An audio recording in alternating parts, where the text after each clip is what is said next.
Председателката Гордана Силјановска-Давкова денеска во Ватикан положи венец цвеќе пред спомен плочата на светите браќа Кирил и Методи во базиликата Санта Марија Маџоре по повод одбележувањето на денот на сесловенските просветители. За разлика од лани кога на лентата на венецот не беше испишано името на државата, со образложение дека немало место на лентата. Оваа година на венецот пишуваше председател на Република С Македонија. Државно-црковната делегација, што ја предводи Силјановска, го посети и гробот на папата Франциск, а претходно присуствуваше и на молебен во базиликата Сан Клементе. Чествувањата во Рим ќе се заокружат вечерва со концертот Македонисимо на Симон Трпчевски. Беше прекрасно да се поклоните на некој на кој му се поклонува сиот словенски свет, на Кирил, на филозофот Константин.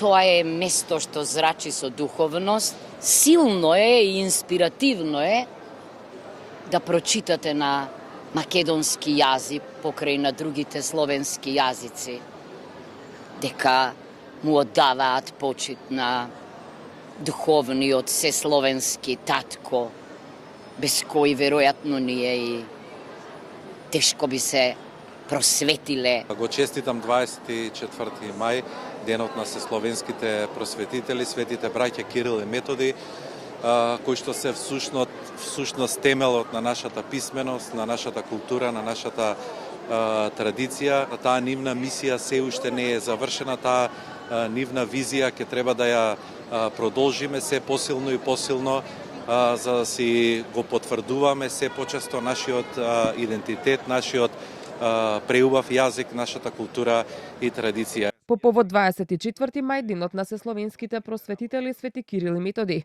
во црквата Света Софија се одржа свечена академија насловена Светилник низ векови и за иднина, каде за прв пат беше прикажана ексклузивна изложба на ракописи и старопечатени книги од Националната библиотека на Македонија. На академијата се обрати и премиерот Христијан Мицкоски.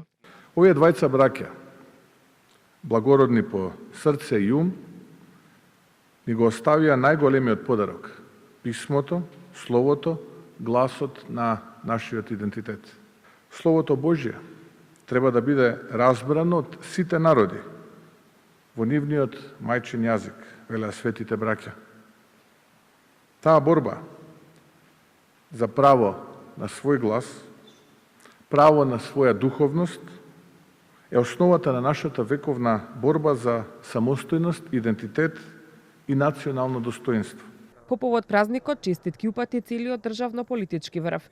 Лидерот на СДСМ Венко Филипче во својата честитка истакнува дека светите Кирил и Методи не се само символ на духовноста и писменоста кај словенските народи, туку и темел на нашиот македонски идентитет, јазик и култура.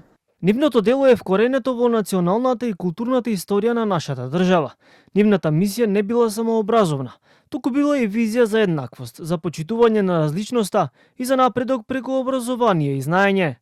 Сесловенските просветители родум од Солун, светите браќа Кирил и Методи, во светската историографија се прифатени како творци и поттикнувачи на развојот на словенската писменост и книжевност, преку ширењето на христијанството и богослужбата на словенски јазик во 9 век. Кирил и Методи се сметаат за рамноапостолни светители, бидејќи нивното дело е изедначено со мисијата на апостолите, особено во ширењето на христијанството и писменоста меѓу словенските народи. Покрај во Македонија, празникот на светите браќа Кирил и Методи свечено се одбележува во повеќе словенски земји.